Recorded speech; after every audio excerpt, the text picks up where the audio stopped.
excited to have the opportunity to speak with Jefferson Schierbeek of Addison Schierbeek Architect. We are so elated to have you. So many participants have spoken with you, worked with you, who have gone through the Cal Halfa ADU grant program. They have been thoroughly impressed with your program, your services, your expertise, resources. And so today I want to make sure we give the floor to you so you can tell everybody about your services, your resources, and just make this time for you to share with future ADUers who are looking to get into this and do it successfully. Go ahead, Jefferson. Thank you, Catherine. We really appreciate the opportunity to talk to you. It's a very exciting time in the world of architecture as it pertains to accessory dwelling units. It's only been in the last couple of years that they've started to make it easier and easier, and the codes are all going in the right direction. And we think that it's an amazing opportunity. Addison Schierbeek Architects is a custom residential architecture firm that works throughout most of Los Angeles. We do tend to focus on the West Side and the South Bay, but we have worked in other parts of the city. And what we're finding is there are a lot of people that are very interested in looking at what an ADU can do to their property. Or, and this is probably the challenge, if an ADU can be put on their property. In a lot of cases, it can, and more, and less restrictions on that. So we're very excited to be here and talk a little bit about our services and how we can help guide you through that process. Wonderful. You know, it's so important that you honed in on some key things if you can or cannot put an ADU on your property. Explain to me the importance of spending a little bit more. And, you know, I've had architecture firms provide us invoices that can be a little costly. And I've seen some that are in the mid-range. I've also seen some that are a little startling to me, a little startling in that someone's giving someone architectural plans for $500. And you say, what, Catherine? $500? Explain to me how you could advise potential ADUers to possibly cautiously pause in trying to make a decision on selecting an architect. Can you kind of give a little color around the cost components and what they need to be aware of? Yeah, that's actually, I think, what interested me about us trying to see if we could join forces with HPP CARES and help people that are heading into this process. We would like to offer basically as a free service, at least that early analysis of whether it's viable or not. And I think one of the things that's probably, and you'd mentioned before we started recording that what are the two things? The first thing is having a reasonable budget. Both for the construction and for the process going forward through design and documentation and permitting. And it's interesting out there because there are several ways to accomplish what a person with that would want an ADU might want to do. There are some really wonderful prefabricated methodologies, and talking to a group that gives you more of a fixed package. I don't know of anybody that can do it for $500, but there are some people where you're buying something that's fairly standard and been done. And I think that that's probably, if that's your interest and your penchant, that it's a viable way to approach it. What we find or tend to find is that every situation is unique, and we actually enjoy the challenge of trying to make something fit into unique and challenging spaces. But I would say that probably the number one issue, and this happens both in custom residential at the high end, custom residential at the middle end, custom residential at the low end, understanding what current costs are in the marketplace, because it has gotten a little bit hard to predict. And I know there are different ways of approaching it, different levels of how you would engage contractors, and different people offering different services. But I think it's a really good idea to get more than one opinion on some of those things when you might be seeing something where you go, wow, that seems too good to be true. because exactly. too good to be true usually isn't true. So Yes. we have, and as you said when you started, we've had several people come to us and say, "Hey, I don't really need much. I just need this, and somebody Mhm. told me they could do it for that."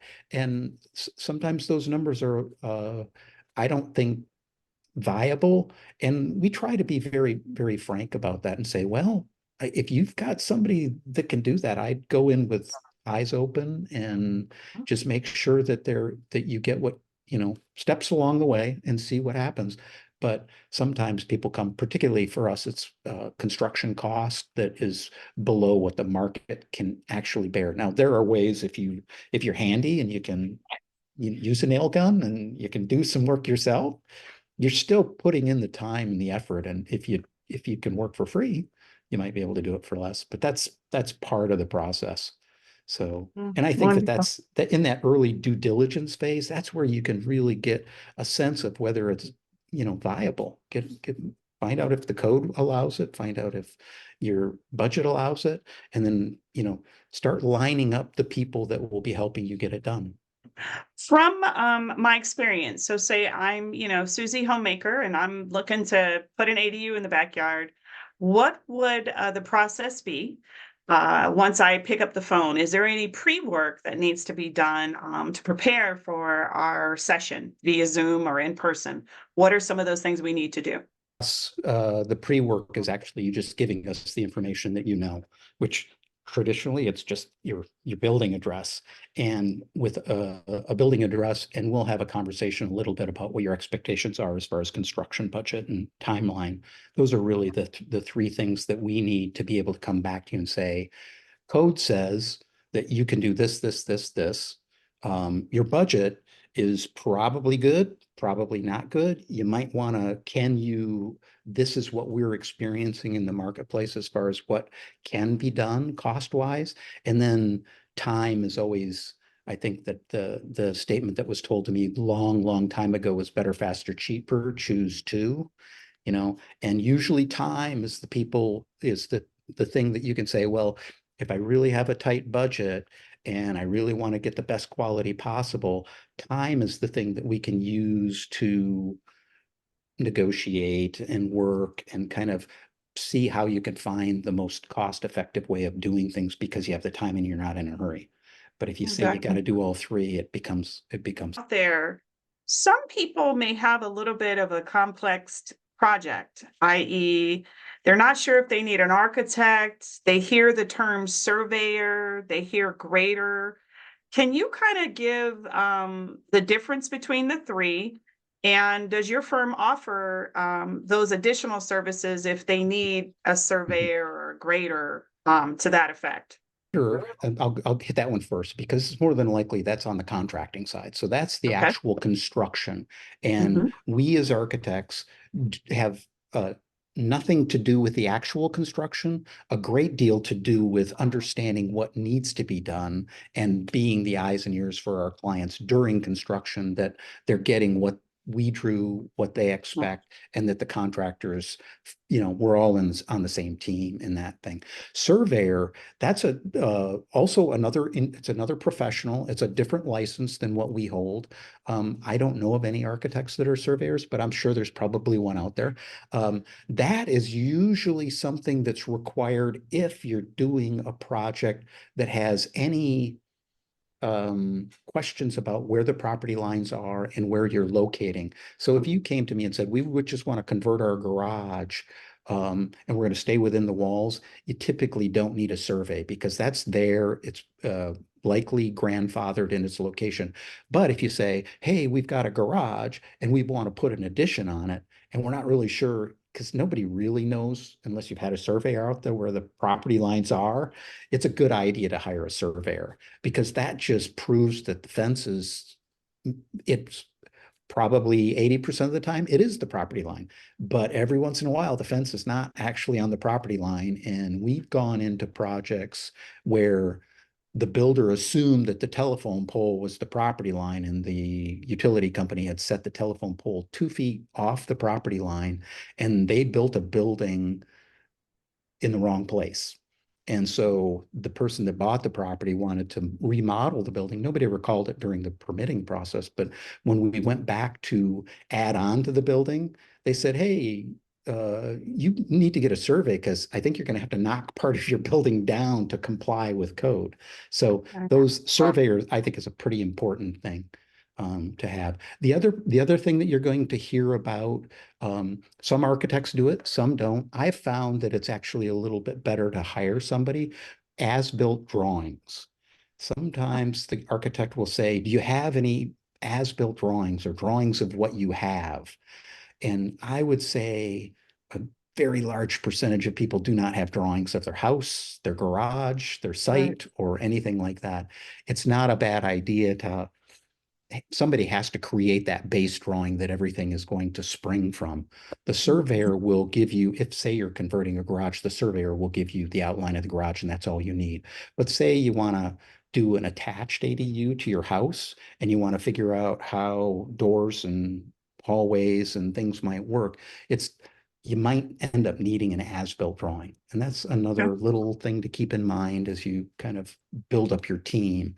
You will more than likely need a structural engineer if you're doing a building that has a little bit of complication. And then in California, there's this thing called Title 24, which is actually the name of the building code, but it's been shortened to be sort of an energy analysis of any new construction. Remodels and new construction require a little calculation called 24, and they're sort of another member of the team, not an expensive member, but nonetheless required. Most homeowners or property owners moving into this journey of building an ADU don't know what they don't know, and Mhm. many times are experiencing being deer in headlights for a lack of better, language. So, what I want to ask you is, when they do get the plans, obviously, a layperson wouldn't know how to read plan set. Mhm. They wouldn't understand what they need to know, and that's obviously why they would hire a profession like you. Mhm. I'm kind of making this a little bit lengthier question. Okay. The reason that they want your expertise to assist with understanding those plan sets and making the appropriate changes, they also need someone like you in this profession to work with their contractor. So if the city has an issue with the plans or doesn't understand something, how does that all Mhm. work? Because possibly there's an inspection that happens, the contractor's in the field, and they need to ask a couple questions. How does that all work Mhm. when working through the building phase and there might be questions about the plan set and the homeowner, they may have a set of plans at the property, explain why it's important to have a profession like you to handle those issues when they do come awry. Well, that's why we're architects, is because we believe that in the process, it's always best to have people that are supporting what you intend. And our job is to basically translate the hopes and dreams of our clients into the language that the builder understands. And then along the way, try to show the homeowner what that language means and because they don't understand that language or the methodology, it is pretty, I think it's useful to have us there because, and this is, I don't, you don't want to be Pollyanna about anything, but something always seems to come up, whether it's the city deciding that something isn't the way that they thought it should be, or whether it's the builder saying, hey, I've always done it this way, so I want to change it. Those things are why we're there to help. And I mean, the whole intention of being an architect is to be collaborative and help people get what they want. That's we're not we're I we don't wear black capes and funny hats and tell people that this is the way that it has to be. We're there actually to help them get what they want. And so that's part of the process. And I think I would say that 90% of the builders, my father's a builder, so I think very highly of builders. I come from a family that had contractors. My grandfather was a contractor, my father was a contractor, so I just didn't want to work that hard. So I became an architect.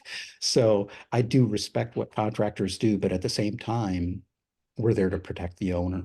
in that Mhm. process. And with your service, we know as a testament from all the participants who have worked with you, by having those ones calls where they were able to answer, you were able to answer questions and they were able to progress Yeah. forward. So, that's the reason that we wanted to make sure we elevated your services and resources to the community, to those that are starting, because you get it. Mhm. You understand that this isn't one and done. I've got your address 123 Main and we're going to draw it and send you on your way.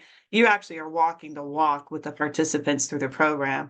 And Yeah. again, I just have to say it's just amazing to have you have carved out the time for this opportunity.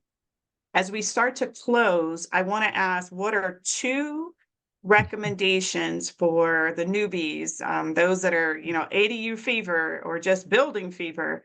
What could you suggest to those that are getting into the space and starting the process? Two key things. Yeah, I touched on the first one because I couldn't keep it in. The idea that having the right expectations and being a little bit more open in your conversations with a number of people to make sure that you're in the budget, ballpark, time frame. The second thing, and I guess I don't, I wish they weren't just both negative, but they both sort of are.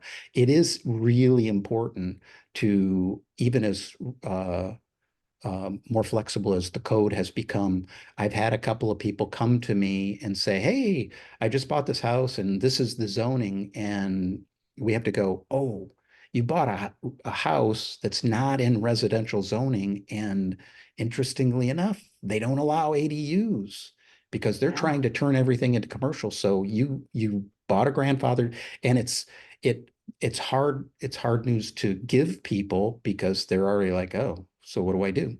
Um, you Mhm. live in the house, you just can't have an ADU, or you sell it. Um, Yeah. and we had another person that approached us, and we tried to do a fairly deep dive, and it turns out they had a residential house, but it was in an overlay zone. And Mm. when we dug into the overlay zone, I never they sort of went their way before we got deep, deep into it, but it looked like the overlay zone was not going to allow ADUs. And when we find that kind of thing, we would say, okay, we're getting into a little bit more of a complication. Let's dig a little deeper. And that person was like, well, I think I'm going to find somebody else that'll tell me that I can do it. And it's like, okay, if you find somebody that can tell you that they can do it, I'm not saying you can't yet, but it's surely looking like it's not likely. So those are Yeah. being kind of aware that not everything goes the way that you want it to, but being positive and kind of moving. Those are the things that and sorry that they're both negative, but they're No. stories that we don't want to have, but they happen. And so when they do, we want everybody to go, okay, well, how do you work with that? Right. And you definitely, as a homeowner with potentially a very limited budget, don't want to go down the path. And that's why, it's sad and unfortunate to hear some of those stories. They happen, but it's the reality of it all. And that's why you want to get with a firm like Jefferson's firm, where in turn you are getting told the information with integrity, with ethics, with, you Mhm. know, we're not trying to just take your money. We're trying to, make sure this is going to work and Yeah. looking at all the elements associated with building the ADU. Mhm. So, these are some of the dynamics and things that people just need to hear and know. That's why we're doing these resources and providing this to the community. Yeah. I am just so thankful for this opportunity. Mhm. Give And the just, yeah, listening. just to be clear, Catherine, and I don't mean to, the offer that we're making to the HPP Care connection for this free due diligence at the beginning is not what we do for everybody. It's Yeah. um, our clients that call us up through our website, we charge them to do this. So And I that's, appreciate it. I yeah. appreciate it. So what we're going to do is I want you to provide your contact information, how our participants who are coming through our Mhm. program can get a hold of you and utilize your services and ultimately become paying clients and or awardees that are utilizing the grant to support your services. How can Yeah. one make the appointment, phone call, website? How would you like for them to get in contact with you? Probably, and the best start is the website. So that's www.addisonschierbeek.com, which is a long thing. Are you going to put this in any kind of show notes or something? It I might be sure easier will. than me spelling it out. I And sure will. then secondly, and if the website, you don't want to go there, just email me, Jefferson at Addison Schierbeek, and I'm fairly responsive to email. I try to make sure that I get through all my email every day and respond to everybody. So if you are interested and want to reach out to us, that's probably the best way. And if you email me and say, hey, you you're young and you want to text, I can do that too. And I'll send you my phone number and we could do it by text. I'm not a huge fan of doing all of my communication by text, but I do have clients Exactly. that seems to be the popular mode. So Right. yeah, It is wonderful speaking to you, and thanks again for your sure. time today. We will make sure that we get those resources out to the community. And again, you have a blessed rest of your afternoon, Thank and you. we look forward to continuing partnership with you. Good. Thank you It's been again, fun. Jefferson. I appreciate it. Yep. It has been. Thank you. Bye.